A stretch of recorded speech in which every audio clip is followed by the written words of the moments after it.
Pasukan artileri lintas udara secara brutal menghancurkan unit pendukung angkatan bersenjata Ukraina di Chasiv Yar.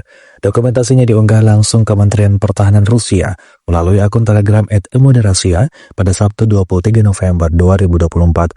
Selama operasi pengintaian dan pencarian di salah satu distrik kota, pasukan terjun payung menemukan benteng Pluton dengan kaum nasionalis Ukraina bersembunyi di dalamnya. Awak senjata self-propelled berbaris ke posisi menembak dan mulai menargetkan sasaran.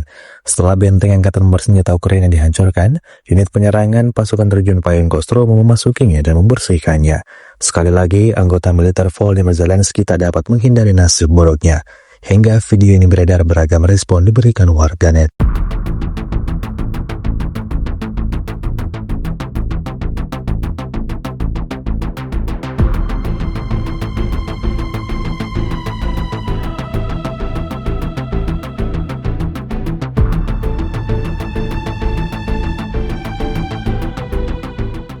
Download Tribun X sekarang, menghadirkan lokal menjadi Indonesia.